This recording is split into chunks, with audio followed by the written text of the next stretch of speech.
ഇന്ന് സഖാവ് V S അച്യുതാനന്ദൻ്റെ ഒന്നാം ചരമവാർഷികമാണ്. വി എസിനെ നമുക്ക് ഒരിക്കലും മറക്കാൻ കഴിയുകയില്ല കേരളത്തിന്. കാരണം നമ്മുടെ നാട്ടിലെ സാധാരണക്കാർക്ക് എന്നും സമീപിക്കാവുന്നുള്ള എന്താവശ്യത്തിനും നമുക്ക് വി എസിനെ കണ്ടാൽ ഒരു പരിഹാരം കിട്ടും എന്നുള്ള സാധാരണക്കാരന് ആ ഒരു ചിന്ത ഉണ്ടായിരുന്ന ഒരുപക്ഷെ കമ്മ്യൂണിസ്റ്റ് പ്രസ്ഥാനത്തിലെ അവസാന AKGക്ക് കഴിഞ്ഞാൽ ആ തലമുറ അവിടെ അവസാനിക്കുകയാണ്. പിന്നെയുള്ള തമ്പുരാന്മാരാണ്. ഈ തമ്പുരാന്മാരെ സാധാരണക്കാരന് ചെന്ന് കാണാനും പറ്റില്ല, ചെന്ന് കണ്ടാൽ അവർ സംസാരിക്കുന്ന ഭാഷയും നമുക്ക് മനസ്സിലാവില്ല. പക്ഷേ വി എസിൻ്റെ ഇത്തവണ വി എസിൻ്റെ ഒന്നാം ചരമവാർഷികം എത്തുമ്പോൾ നമ്മൾ ശ്രദ്ധിക്കേണ്ട കാര്യം CPM എന്ന പ്രസ്ഥാനം തകർന്നടിഞ്ഞു പോയിരിക്കുന്നു. വി എസിനെ തള്ളിപ്പറഞ്ഞതിൻ്റെ കൃത്യമായ പ്രത്യാഘാതം അദ്ദേഹം അന്തരിച്ച് 1 വർഷം പൂർത്തിയാകുന്ന വേളയിൽ അത് പൂർണ്ണമാവുകയാണ്. അല്ല, തകർന്ന തരിപ്പണമായി എന്നുള്ള പ്രയോഗം അക്ഷരാർത്ഥത്തിൽ ശരിയാണ്. കാരണം നമുക്കറിയാം, ഈ ഒരു തെരഞ്ഞെടുപ്പിൽ പൊടി പോലുമില്ല കണ്ടുപിടിക്കാൻ എന്നുള്ള ഒരു വിധത്തിലേക്ക് പോയി. കേരളത്തിലെ CPMൻ്റെ സ്ട്രെങ്ത് വെച്ച് നോക്കുമ്പോൾ 26 സീറ്റിലേക്ക് പാർട്ടി ഒതുങ്ങുക എന്ന് പറഞ്ഞാൽ ഒന്ന് ആലോചിച്ചു. കേരളത്തിലെ താഴെത്തൊട്ട് അങ്ങ് അറ്റം വരെ അടുക്കും ചിട്ടയോടുകൂടി പ്രവർത്തിക്കുന്ന ഒരു പ്രസ്ഥാനത്താണ് ഇത് സംഭവിച്ചത്. അതെ, മാത്രമല്ല ഈ തെരഞ്ഞെടുപ്പ് തോൽവിക്ക് ശേഷം ഒരു വലിയ വിഭാഗം ജനങ്ങൾ ഈ പാർട്ടിയിൽ നിന്ന് അകന്നു. അതും നമ്മൾ മനസ്സിലാക്കണം. വലിയ വിഭാഗം ജനങ്ങൾ പാർട്ടിയിൽ നിന്ന് അകന്നു എന്ന് പറഞ്ഞാൽ ആ പ്രത്യയ ശാസ്ത്രത്തിൽ വിശ്വസിച്ചിരുന്ന ആൾക്കാർക്ക് അവരുടെ ഒരു പ്രധാനപ്പെട്ട ഒരു ചിന്താഗതി എന്തായിരുന്നു എന്ന് ചോദിച്ചാൽ, ഈ ഇലക്ഷൻ തോറ്റ അമ്പിക്കഴിയുമ്പോൾ ഈ MV ഗോവിന്ദനും ഈ പറയുന്ന പിണറായി വിജയനും ഈ പാർട്ടിയിൽ നിന്ന് പോകും എന്നാണ് അവർ കരുതിയിരുന്നത്. പക്ഷെ അവരെയൊക്കെ നിരാശരായിക്കൊണ്ട് ഇവരിവിടെ തുടരുകയാണ്. അതോടുകൂടി അവരെന്ത് ചെയ്യുന്നു? അവർ ഈ പാർട്ടിയിൽ നിന്നാകും. അത് സ്വാഭാവികം മാത്രമാണല്ലോ. കാരണം ഇത് നമ്മുടെ നാട്ടിലെ വി എസിനെയൊക്കെ പോലെയുള്ള ആളുകൾ കഷ്ടപ്പെട്ടുണ്ടാക്കിയത്തൊരു പ്രസ്ഥാനമാണ്.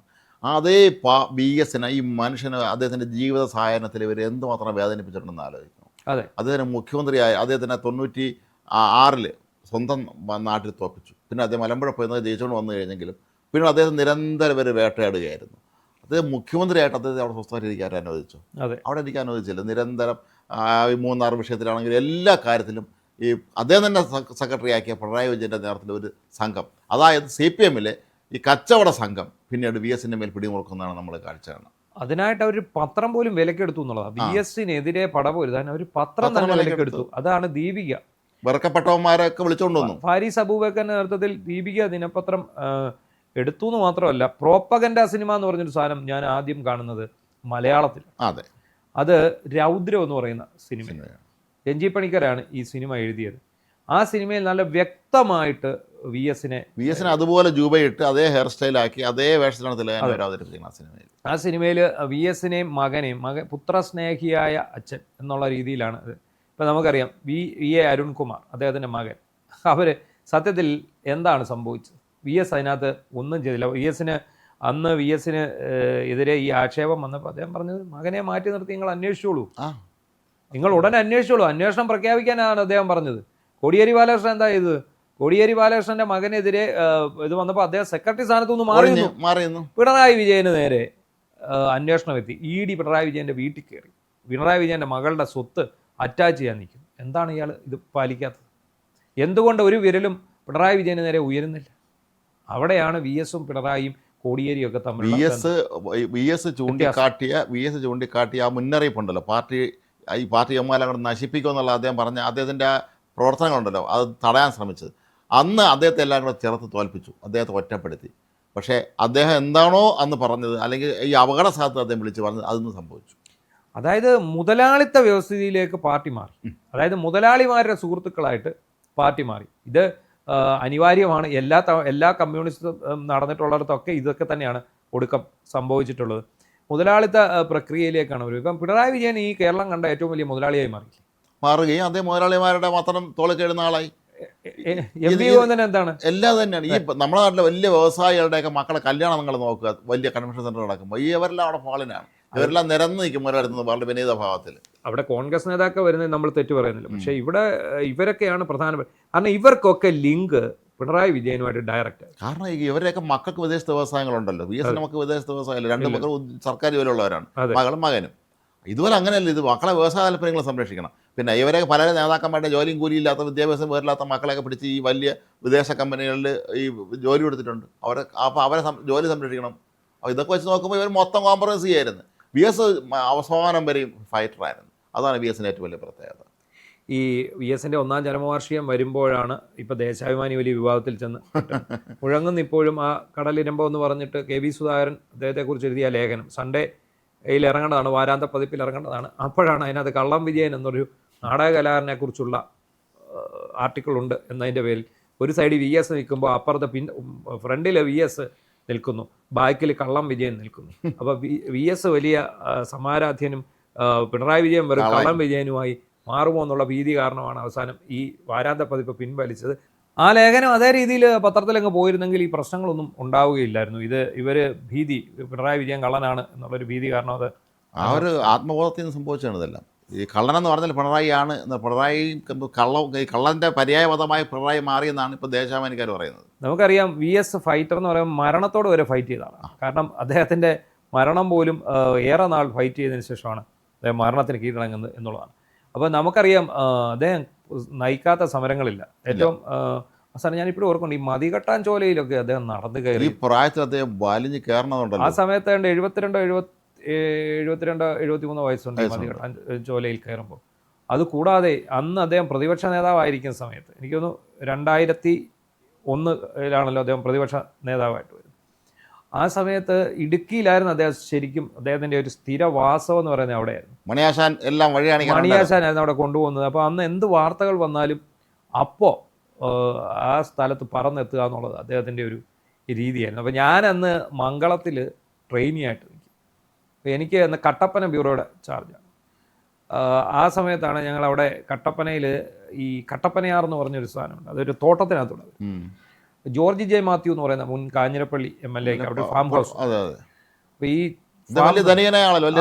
ധനിയാണ്. ഈ ഫാം ഹൗസിൽ ഈ കട്ടപ്പനയാറിൻ്റെ ഒഴുക്ക് തടസ്സപ്പെടുത്തി അയാൾ കയ്യേറി എന്ന് പറഞ്ഞിട്ട് നമുക്കൊരു വിവരം കിട്ടി.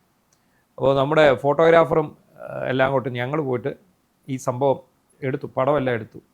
അത് നമ്മുടെ പത്രത്തിലും ദേശാഭിമാനിയിലും ഇത് 1-ാം പേജിൽ വാർത്തയായിട്ട് പിറ്റേന്ന് തൊട്ട്.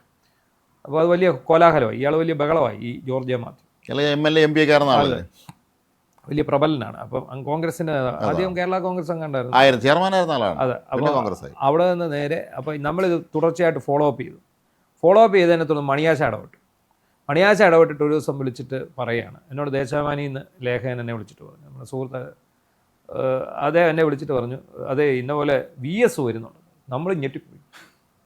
ഇതൊരു ചെറിയ കയ്യേറ്റമാണ്. പുള്ളി പറഞ്ഞു, അതല്ല കട്ടപ്പനയാറ് കയ്യേറിയതില്ലയോ, VS വരുവാണ്. അപ്പോൾ ഒരു ദിവസം ആഘോഷമായിട്ട് VS വന്നു. VS വരുമ്പോൾ VSന് ഈ വഴിയെല്ലാം കാണിച്ചു കൊടുക്കണം, അതുപോലെ ഇതിൻ്റെ കാര്യങ്ങൾ വിശദീകരിക്കണം.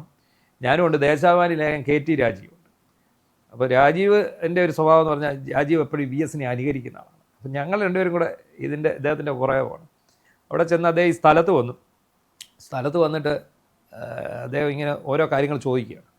അപ്പോൾ തൊട്ടടുത്ത് നിൽക്കുകയാണ് KT രാജീവ്. പുള്ളി ഭയങ്കര മഴയാണ്, ഞങ്ങൾ രണ്ടും കൂടെ ഇങ്ങനെ നിൽക്കുന്നു. എൻ്റെ കുടയുടെ കീഴിലാണ് KT രാജീവ്, ഞങ്ങൾ രണ്ടും. അപ്പോൾ ഉടനെ VS അവിടെ നിന്നിട്ട് 2-3 തവണ എന്തോ ചോദിച്ചു. അപ്പോൾ ഈ രാജീവ് അവിടെ നിന്ന് VSനെ അനുകരിച്ച് ഇങ്ങനെ ഇതൊക്കെ രാജീവ് കേട്ടില്ല. പുള്ളിയാണ് എന്നിട്ട്, ദേശാഭിമാനി ലേഖകൻ കേൾക്കുന്നുണ്ടോ? അപ്പോൾ ഉടനെ എന്താ സംഭവം ചോദിച്ചു. അത് കഴിഞ്ഞപ്പോൾ ഞങ്ങളിത് വിശദീകരിച്ച് കൊടുത്തു. അത് കഴിഞ്ഞ് അപ്പോഴത്തേക്ക് ഈ ജോർജ് മാത്യുവിൻ്റെ മകൻ വരുന്നു, VSനെ അവരുടെ ഫാം ഹൗസിൽ കൊണ്ടിരുത്തുന്നു, എല്ലാവർക്കും ചായയൊക്കെ കൊടുക്കുന്നു, വന്നവർക്കെല്ലാം ഒക്കെ കൊടുക്കുന്നു.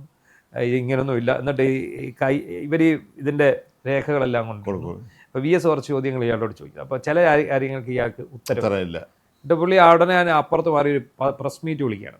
കട്ടപ്പന വന്നിട്ട് ദേശാഭിമാനി ഓഫീസിന് ഇപ്പുറത്തൊരു ലോഡ്ജിലോട്ട്, അല്ല അവിടെ കട്ടപ്പന പ്രസ് ക്ലബ്ബുണ്ട്, അവിടെ വന്നിട്ട് അദ്ദേഹം പത്രസമ്മേളനം വിളിച്ച് ഇത് പൊളിച്ച് നീക്കണം എന്ന് പറഞ്ഞ് പുള്ളി വലിയ.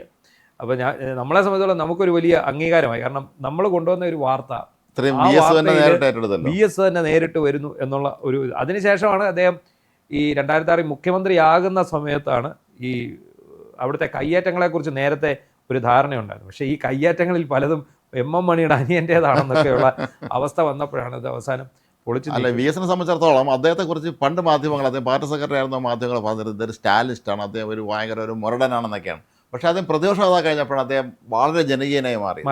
അത് ആളൊക്കെ പിന്നെ എല്ലാവർക്കും VSനെ സമീപിക്കാൻ നമുക്ക് സ്വാതന്ത്ര്യമുണ്ട്. പിണറായിയുടെ അടുത്ത് ആർക്കും പോകാൻ പറ്റില്ല. അത് VSന്റെ അടുത്ത് ആർക്കും സമീപിക്കാം, നമുക്ക് എല്ലാവർക്കും അദ്ദേഹം ഒരു കാരണവർ സ്ഥാനത്ത് നിന്നുകൊണ്ട് കാര്യങ്ങൾ സഹായിക്കും എന്നുള്ളൊരു ചിന്ത വന്നു. പുള്ളി നൈസായിട്ട് പണി കൊടുത്ത കക്ഷിയുമാണ്. ഈ നെയ്യാറ്റിൻകര ഉപതെരഞ്ഞെടുപ്പിന്റെ സമയത്തല്ലേ അവിടെ പോയത്, അവിടെ പോയി രമയെ കെട്ടിപ്പിടിച്ച് ഇങ്ങനെ സമാധാനിപ്പിച്ചു. ആ ഒറ്റ പടം മതി, ഇവിടെ എത്ര വോട്ട് കുറഞ്ഞു.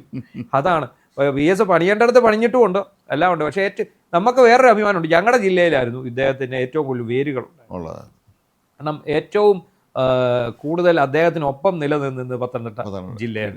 പിന്നെ ആയിരുന്നു ഇടുക്കി. പക്ഷേ മണിയാശ മാറിയപ്പോഴും പത്തനംതിട്ട ജില്ല മാത്രമാണ് ഏറ്റവും അവസാനം അദ്ദേഹത്തിനൊപ്പം VS-നൊപ്പം ഉണ്ടായിരുന്നത്. എന്താണെങ്കിലും ഒരു വലിയ ശൂന്യത തന്നെയാണ്.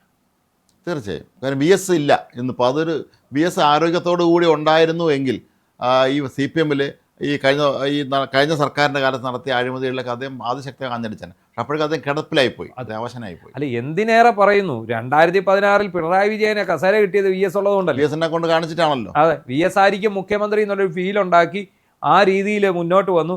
അത് കാരണം ജനങ്ങളെല്ലാം ഒപ്പം നിന്നു. അവസാനം ജയിച്ചു കഴിഞ്ഞപ്പോൾ VS അല്ല എന്ന് പറഞ്ഞു.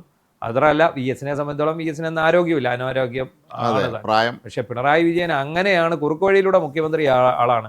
2ാം ടൈമിൽ അയാളുടെ ഭാഗ്യത്തിന് കോവിഡ് വന്നുകൊണ്ട് കയറി വന്നു. അല്ലാതെ ഈ പറയുന്ന പോലെ, ഈ വാഴ്ത്തുപാട്ടുകളിൽ പറയുന്ന പോലെ പിണറായി വിജയൻ ആര്, VS ആര്, ഒരു കാരണവശാലും ഒരു അജഗജാന്ത വ്യത്യാസമുണ്ട്. അജഗജാന്തമുണ്ട്. അത് കാരണമല്ല, മാത്രമല്ല സ്വജനപക്ഷപാതമോ അഴിമതിയോ ഇല്ലാതിരുന്ന ഒരു മനുഷ്യനാണ്. ഒന്നുമില്ലാത്തതിന് മക്കൾക്ക് വേണ്ടി കമ്പ്യൂട്ടർ പിന്നെ IT സ്ഥാപനം ഒന്നും തുടങ്ങിയിട്ടൊന്നുമില്ല, കൈക്കൂലി വാങ്ങിച്ചിട്ടില്ല. അപ്പോൾ ഇപ്പോഴാണ് VS-ന്റെ വില എല്ലാവരും അറിയുന്നത്. അതാണ് അദ്ദേഹം ഇല്ലാതായ സമയത്താണ് താരതമ്യം ചെയ്യപ്പെടുന്നത്. എന്താണെങ്കിലും ഈ ഒരു വർഷം എത്തുമ്പോൾ, ഇപ്പോൾ ദൗർഭാഗ്യകരം എന്ന് പറയുന്നത് ദേശാഭിമാനിയുടെ ലേഖനം, ആ ലേഖനം കൃത്യസമയത്ത് പ്രസിദ്ധീകരിക്കാൻ പോയതാണ് ഇതിനകത്ത് ഏറ്റവും പ്രധാനപ്പെട്ട. എന്തായാലും VS-ന്റെ ഓർമ്മകൾക്ക് മുന്നിൽ നമുക്ക് ആദരാഞ്ജലി അർപ്പിക്കാം. കാരണം അദ്ദേഹം തീർച്ചയായും നമ്മുടെ കേരളം കണ്ട ഏറ്റവും മഹാനായ ഒരു കമ്മ്യൂണിസ്റ്റ് നേതാക്കൾ ഒരാൾ തന്നെയായിരുന്നു.